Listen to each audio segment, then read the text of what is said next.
ప్రభు దృష్టికి మిమ్మును మీరు తగ్గించుకొనుడి, అప్పుడు ఆయన మిమ్మును హెచ్చించును. తగ్గించుకోండి. మేము దీనికి యోగ్యులము అని మీకు మీరు అనుకోమాకండి.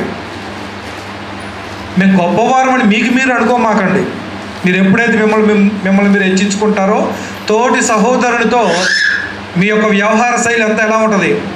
చాలా మారిపోతుంది. మీలో దేవుని గుణ లక్షణాలు కనిపించవు, ఇంకా కనిపించవు. ప్రతి ఒక్కరు హెచ్చింపబడాలని కోరుకుంటారు. దానికి సూత్రం ఒకటే, మిమ్మల్ని మీరు తగ్గించుకోండి. కొంతమంది ఇస్త్రీ కొడతారు ప్లేటు, ఏంటిది ఈ కూర ఏంటి ఇదేంటి అని చెప్పి ఇస్త్రీ కొడతారు. అంటే ఏమనుకుంటున్నారు తన గురించి తాను? నేను ఒక రాజుని, రాజు తినే ఆహారం పెట్టాలి, నేను నీ కంటికి ఎలా కనపడుతున్నాను అని. కానీ హృదయంలో వాక్యం ఉంటే, ఈ సమయానికి దేవుడు నాకు ఇది దయచేశాడు, అసలు ఇది తినటానికి నేను యోగ్యుని కాదని మిమ్మల్ని మీరు తగ్గించుకోండి. అక్కడ మీకు అసలు కోపమే రాదు. తన కోపమే తన శత్రువు. కోపపడే వాళ్ళంతా సినిమాల్లో హీరోల్లా కనపడతారు. కోపపడే ప్రతి ఒక్కరికి బహుమానాలు వస్తాయి. ఏమొస్తాయి చెప్పండి? రోగాలు వస్తాయి. దేవుడు మీ కోపాన్ని మార్నింగ్ నుంచి సాయంత్రం లోపు తగ్గించుకోవాలి, ఉండకూడదు ఇంకా కోపం. హెచ్చించుకునే వారికి తృప్తి అనేది ఉండదు. ఎందుకని? మిమ్మల్ని మీరు హెచ్చించుకుంటేనేమో దేవుడు తగ్గిస్తాడు. దేవుడు తగ్గిస్తున్నప్పుడు మీకేమొస్తుంది? కోపం వచ్చింది. ఇక మీకు సంతృప్తి అనేది ఉండదు. ఇంకా మీరు అనుకున్నది ఎప్పుడూ జరగదు. కాబట్టి ఏం చేయాలి? మనం హెచ్చింపబడినట్లు మనం దీనత్వాన్ని కలిగి ఉండాలి. దేవుడు భౌతికమైన ఇచ్చినప్పుడు దేవుడు నాకు ఇచ్చినటువంటి వరం అంతే తప్ప ఇందులో నాకు గొప్పతనం ఏమీ లేదనుకోండి. మీ అంత సంతోషంగా ఎవరు ఉండరు. మీరు చాలా సంతోషంగా ఉంటారు. ఒక్కోసారి తిండి ఎక్కువైపోయి కొన్ని తినబుద్ధి కాదు. నాకు అదంటే ఇష్టం ఉండదు, నాకు ఇదంటే ఇష్టం ఉండదు అంటారు. అన్నీ ఉన్నప్పుడు మిమ్మల్ని మీరు హెచ్చించుకుంటారు కదా, అప్పుడు ఏమీ తినబుద్ధి కాదు. ఏమీ లేనప్పుడు పచ్చడి దొరికిన ఏం చేస్తారు? బాగా తింటారు కడుపు నిండా. కానీ కళ్ళ ముందు 100 బస్తాలు ఉండి, కళ్ళ ముందు ఇంటి నిండా డబ్బులుండి మీకు పరమాన్నం పెట్టినా కానీ ఆ సమయానికి హెచ్చించుకుంటున్నారనుకోండి, అది కూడా మీకు ఎలా ఉంటుంది? నేనేంటి, నా స్టేటస్ ఏంటి, ఈ ఆహారం ఏంటి అని తీసి పక్కన పెడతారు. కానీ అవి ఏమీ లేనప్పుడు ఎలా తింటారు? పచ్చడి మెతుకులైనా పరమాన్నం లాగా తింటారు. అవునా? ఒకసారి నేను కూడా అన్నం తినబుద్ధి కాదు. అప్పుడు ఏం ఊహించుకుంటాను తెలుసా? నేను యాక్చువల్గా ఈ ఆహారం మన ప్లేట్లోకి రావాలంటే ఏమేం చేయాలి? విత్తాలి, నీళ్లు పోయాలి, కలుపు తీయాలి, వాటికి కాపలా కాయాలి, ఎరువులు వేయాలి, చేతికి రావాలి. ఎంతోమంది పనిచేస్తారు. మళ్ళీ అవి మిల్లుకి వెళ్ళి ఆడిచ్చి బియ్యం తీసుకొచ్చి వండితే కానీ అది మన ప్లేట్లోకి వచ్చింది. ఇవన్నీ పనులు మనం చేయగలమా? అంత కష్టపడితే కానీ ఆ రైస్ రావట్లేదు. అది కూడా దేవుడు దీవిస్తేనే వస్తాయి. అవి రైతు వల్ల ఏముంటుంది? దేవుడు దీవిస్తేనే, వర్షాలు పడితేనే అది మొక్క మొలవడం అనేది దేవుని ఆధీనంలోనే ఉంది. ఇవన్నీ జరిగితే కానీ ప్లేట్లోకి ఇంత అన్నం వచ్చింది. ఇప్పుడు ఈ అన్నం తినాలనిపించిందా? తినబుద్ధి కదా. అది నీకు నువ్వే తెచ్చుకో రైస్, ఇవన్నీ చేసుకోవాలి. చేయగలరా మీరు? ఆహా, దేవుడు నన్ను ఎంత ప్రేమించి ఇచ్చాడు ఈ ఆహారం అని 2 నిమిషాలు మీకు మీరు సెల్ఫ్ ఎగ్జామినేషన్ చేసుకోండి. చక్కగా తింటారు. సంతృప్తిగా ఉండేది ఎవరో తెలుసా? తను తాను తగ్గించుకునేవారు, దీనత్వం కలిగిన వారు సంతృప్తిగా ఉంటారు. సంతృప్తిగా ఎవరైతే ఉంటారో చాలా సంతోషంగా ఉంటారు. మీ సంతోషాల్లోనే మీ శారీరక బలహీనతలు చాలా వరకు పోతాయి. సంతృప్తి లేని వారు, ఎవరిని వారు హెచ్చించుకునేవారు ఎప్పుడు కోపంతో ఉంటారు. వారి కోపమే వారి శత్రువు. మీ శరీరాన్ని అనేక రోగాల బారిన పడేలాగా చేస్తుంది. మనకెందుకు కోపం? ఒక 6 నెలలు వర్షం పడిపోతేనే ఎందుకు పనికి రాకుండా పోతాం. వరుసగా ఒక వారం రోజులు 48 డిగ్రీలు ఎండగా నిలబడిందంటే ఎంతమంది పిట్టల్లాగా రాలిపోతారు. మనకెందుకు హెచ్చింపు? మనకెందుకు అహంకారం? మనకెందుకు దురుసైన మాటలు? మనకు అవసరమా? చీమలు కాలినట్టు కాలిపోతాం. వరుసగా ఒక వారం రోజులు 48 డిగ్రీలు కానీ దేవుడు ఉంచాడంటే. కరువులు వచ్చేసినాయి బెంగళూరులో. దేన్ని చూసి మనం హెచ్చించుకునేది? నీటి బుడగ లాంటి జీవితం, నీటి బుడగ లాంటిది, గడ్డి పువ్వు లాంటిది. కాబట్టి భౌతికమైన విషయాల్లో కూడా తగ్గించుకోండి, సంతృప్తిగా మనం ఉంటాం. అలాగే దేవుని రాజ్య సంస్కృతిని నేర్చుకోవాలనుకునే వారు కూడా ఏమై ఉండాలి? దీనత్వాన్ని కలిగి ఉండాలి. ఏమనుకోవాలంటే, నేను నాయన నిన్ను మెప్పించే విషయంలో, ఇతరులతో వ్యవహరించే విషయంలో, అలాగే నిన్ను స్తుతించే విషయంలో, మిమ్మల్ని ఆరాధించే విషయంలో నేను ఇంకా చాలా వెనకబడే ఉన్నా. నేను ఇంకా మిమ్మల్ని సంతోషపెట్టాల్సింది చాలా ఉంది. నాలో లోపాలు చాలా ఉన్నాయి. నాలో మీకు బాధను కలిగించేటువంటి ప్రవర్తన నాలో ఇంకా చాలా ఉంది అనుకోవాలి. ఇటువంటి వ్యక్తులు, అటువంటి దీనత్వాన్ని గుర్తించిన వ్యక్తులు మాత్రమే ఎదుగుతారు. తను తాను తగ్గించుకొని యేసుక్రీస్తు వారి యొక్క సిలువను మోయాలి. కాబట్టి ఎదగడానికి దేవుడిచ్చినటువంటి సూత్రం తగ్గించుకొనుట అనేది. చూడండి, 1 పేతురు 5వ అధ్యాయము, 1 పేతురు రాసిన మొదటి పత్రిక 5వ అధ్యాయము 6-7. దేవుడు తగిన సమయం ముందు మిమ్మల్ని హెచ్చించినట్లు ఆయన బలిష్టమైన చేతి క్రింద దీన మనస్కులై ఉండుడి.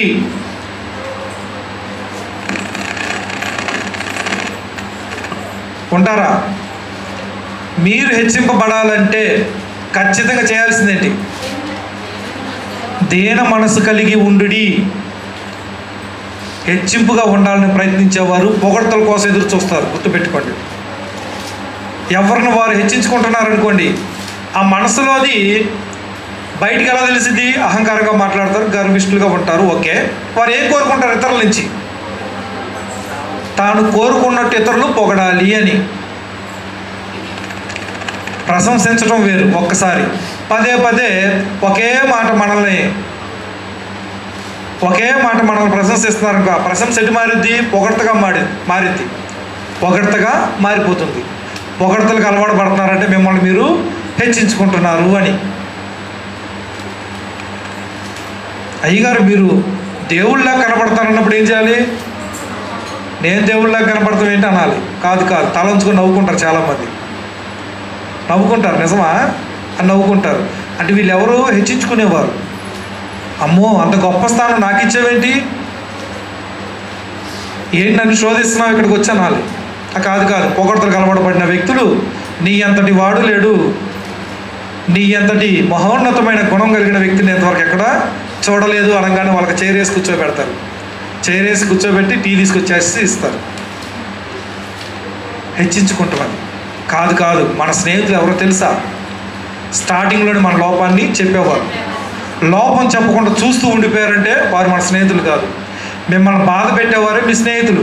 బాధ పెడతామంటే అహంకారంగా మాట్లాడి కాదు, గర్విష్ఠులుగా మాట్లాడి కాదు, బూతులు మాట్లాడి కాదు, ప్రేమపూర్వకంగా, నిజంగా, మనస్ఫూర్తిగా నా సహోదరుడు మారాలి, నా సహోదరుడు ఉన్నతంగా ఉండాలి, నా సహోదరుడు నలుగురిలో నవ్వులు పాలు కాకూడదు, అందుకే ముందుగానే చెప్పాలి. ఇది చెప్పడం అంటే. మన లోపం చెప్పడం కూడా దేవుడిచ్చిన కృపే. అది మన లోపం ఎవరైనా చెప్పారంటే చెప్పడం చాలామందికి చేత కాదు. ఎలా చెప్పాలి? దొరికిపోయావు నువ్వు నాకు అన్నట్టు చెప్తారు చాలామంది, ఏడిపించడానికి, బ్లాక్మెయిల్ చేయడానికి కూడా చెప్తారు. కాదు ఇలా ఉండకూడదు. ఎలా చెప్పాలి? ఆర్ద్రతతో, ఆత్మలో తీవ్రతతో, తోటి సహోదరుడు క్రీస్తునందు మేమంతా ఒకటే అని బాధతో చెప్పేవాళ్ళు నిజంగా సహోదరుని ప్రేమించేవారు. కాబట్టి యేసుక్రీస్తు వారిని చాలామంది ఎందుకు ద్వేషించారంటే యేసుక్రీస్తు వారు ఉన్నమాట చెప్పారు, సత్యం చెప్పారు, అందుకే ద్వేషించారు యేసుక్రీస్తు వారిని. నిజం చెప్పినందుకు. మీ హృదయం దేవుని ఎదుట సరిగ్గా లేదు, అధికారంగా చెప్పేవారు యేసుక్రీస్తు వారు. అపోస్తులు కూడా సత్యమే చెప్పేవారు కానీ ద్వేషించేవారు. అంటే వారికి ఏం కావాలి? సత్యం చెప్పకూడదు. వారికి ఏం చెప్పాలి? అబద్ధాలు చెప్పాలి, పొగడాలి. అపోస్తుల వల్ల కాదది. వారు అలా చెప్పలా. యేసుక్రీస్తు వారు అలా పొగడలా ఎవరిని. వారిని తీర్చిదిద్దడానికి వారిలో ఉన్నటువంటి సమస్యలు, వారిలో ఉన్నటువంటి లోపాలు మాత్రమే యేసుక్రీస్తు వారు సరి చేసుకోమని చెప్పారు.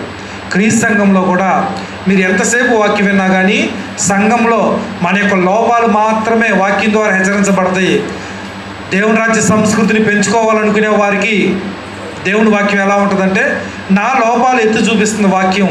అనగా వాక్యం ఎత్తి చూపిస్తుందంటే వాక్యము దేవుడై ఉండెను, దేవుడే మనల్ని తీర్చిదిద్దాలని చూస్తున్నాడు ఉన్నతంగా.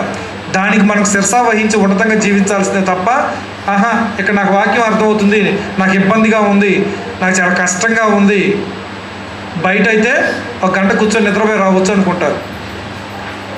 క్రీస్తు సారూప్యం పొందని ప్రతి ఒక్కరూ దేవుని రాజ్యంలో ఉంటారు, నిత్య నాశనంలో ఉంటారు, నిత్య నాశనంలో ఉంటారు.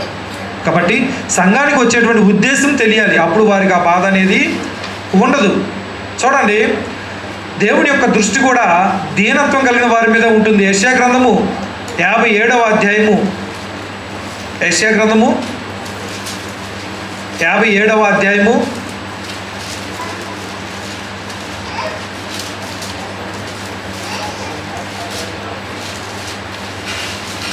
15వ వచనం. మహాఘనుడును మహోన్నతుడును పరిశుద్ధుడును నిత్య నివాసియునైన వాడు ఇలాగు సెలవిచ్చుచున్నాడు, నేను మహోన్నతమైన పరిశుద్ధ స్థలములో నివసించువాడును. మహోన్నతమైన పరిశుద్ధ స్థలములో నివసించువాడును. అయినను వినయం గల వారి ప్రాణమును ఉజ్జీవింప చేయుటకును, నలిగిన వారి ప్రాణమును ఉజ్జీవింప చేయుటకును, వినయం గలవారి యొద్దను దీన మనస్సు గలవారి యొద్దను నివసించుచున్నాను. దేవుడు ఎవరి యొద్ద నివసించాలని ఇష్టపడుతున్నాడు? వినయం గలవారి యొద్దను దీన మనస్సు గలవారి యొద్దను నివసించుచున్నాను. సత్యాన్ని బయలుపరిచాడు. ప్రభువుని బట్టి మాత్రమే అతిశయపడి దేవుడికి విధేయత చూపిస్తూ వాటిని బట్టి మాత్రమే సంతోషించే వారి యొద్ద దేవుడు నివసిస్తాడు. మిగతా వేటిని బట్టి కూడా అతిశయించరంట వాళ్ళు. ఒక్క ప్రభువుని బట్టే. నన్ను సృష్టించాడు, తన సంకల్పాన్ని తెలియజేశాడు, తన నీతిని నాకు దయచేస్తున్నాడు, నా లోపాలు సరిచేసి క్రీస్తు సారూప్యంలోకి నన్ను మారుస్తున్నాడు. దీన్ని బట్టే సంతోషపడతారు, లోపల సంతోషపడతారు. మిగతా వేటిని బట్టి కూడా వాళ్ళు హెచ్చించుకోరు. అలాగే ఆత్మ విషయమై వీరు దీనత్వంలోనే ఉంటారు. అంటే ఏంటి? నేర్చుకునే దశలోనే ఉన్నాను నేనని చెప్పుకుంటారు. నాకు అన్నీ తెలిసిపోయినాయి, నేను పరిశుద్ధతలో అందరికంటే చాలా బెస్ట్గా ఉన్నాననే ఆలోచన అస్సలు రాకూడదు. మనిషి ఎప్పుడైనా పడిపోవచ్చు. మొదటి వారు కడపటి వారు అవ్వచ్చు, కడపటి వారు మొదటి వారు అవ్వచ్చు. మనం ప్రాణం పోయేంత వరకు కూడా నేను నేర్చుకుంది సముద్రంలో నీటి బొట్టు అంతే, నేను నేర్చుకోవాల్సింది ఇంకా చాలా ఉంది అనుకోవాలి. అటువంటి దీనత్వాన్ని కలిగి ఉండాలి. ఆత్మలో నేను ఇంకా దరిద్రతను అనుభవిస్తున్నాను, నేను ఇంకా ఎక్కువ సమయం దేవునికి ఇవ్వలేకపోతున్నాను అనుకున్న వ్యక్తులే క్లాసెస్కి అటెండ్ అవ్వగలరు, ఆరాధనకు మిస్ అవ్వకుండా ఉండగలరు. చాలు ఇతరులతో పోల్చుకుంటే నేను బెస్టేగా, కొంతమంది నాలాగా కూడా లేరు కదా అనుకుంటారే, వారు ఎదగరు, వారు ఇంకెదగరు. మీకు ఎవరన్నా డబ్బులు ఇస్తుంటే ఏం కోరుకుంటారు? మీ ఎదురుగా ఒక రూమ్ నిండా డబ్బులు పెట్టారు, నీకు ఎంత కావాలో అంత తీసుకోండి అంటే ఎంత తీసుకుంటారు? రూమ్ నిండా, ఒక రూమ్ నిండా, ఛాంబర్ నిండా డబ్బులు పెట్టి ఎంతైనా తీసుకో మీ ఇష్టం అన్నారనుకోండి, ఎంత తీసుకుంటారు? తెలివిగల వాళ్ళు ఎంత తీసుకుంటారు? ఎంతైనా తీసుకో అనే దాంట్లోనే ఉంది. మొత్తం తీసుకుంటారు, మొత్తం తీసుకుంటారు. నువ్వు ఎంత పరిగెత్తి తిరిగి వచ్చావో ఆ మధ్యలో స్థలం అంతా నీదే అన్నారనుకోండి, ఎంత దూరం వెళ్తారు? చాలా దూరం వెళ్తారు.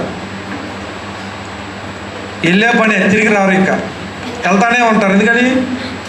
చాలా కావాలి, వెళ్తానే ఉంటారు. పరిగెడుతూనే ఉంటారు. మనిషి అలాంటి అత్యాసపరుడు. కానీ దేవుని విషయాలకు వచ్చేసరికి, దేవుని గుణలక్షణాలు నేర్చుకునే విషయానికి వచ్చి చాలే, కనీసం నేను అప్పుడప్పుడన్నా ఆరాధనకి వెళ్తున్నా, మిగతా వారు ఎవరు వెళ్తలేదు కదా, ఇక్కడికి వచ్చి ఇలా మాట్లాడతారు. దేవునికి కొద్దిపాటి గుణలక్షణాలు నేర్చుకున్నవారు అక్కర్లా. దేవుడు పరిపూర్ణుడు, ఆయన బిడ్డలు కూడా ఎలా ఉండాలి? పరిపూర్ణులై ఉండాలి. పరిపూర్ణతను సాధించే దిశగా ప్రయత్నించాలి తప్ప ఆత్మీయ విషయాలు ఎప్పుడు చాలు అని అనకూడదు. భౌతికమైన విషయాలు చాలా అనొచ్చు, కానీ ఆత్మీయ విషయాలు ఎప్పుడు కూడా నేను దరిద్రుడినే అని ఫీల్ అవ్వాలి. నేను నేర్చుకోవాల్సింది చాలా ఉంది. నేను చాలా తక్కువగా నేర్చుకున్నా. నేనే పాటి వాడిని అనండి. సాతానుడు ఎవరి ద్వారా ప్రేరేపించి పొగడటానికి ప్రేరేపిస్తే, ఎవరన్నా పొగిడితే వెంటనే తమాయించుకొని కాదు నాకు చాలా తక్కువ విషయాలు తెలుసు, ఇంకా నేర్చుకునే పనిలోనే ఉన్నా, దయచేసి నన్ను పొగడమాకండి అనండి. పొగడతలకు అలవాటు పడొద్దు. అది చాలా చెడ్డ లక్షణం. హెచ్చించుకునేవారే పొగిడించుకోవటానికి ఇష్టపడతారు.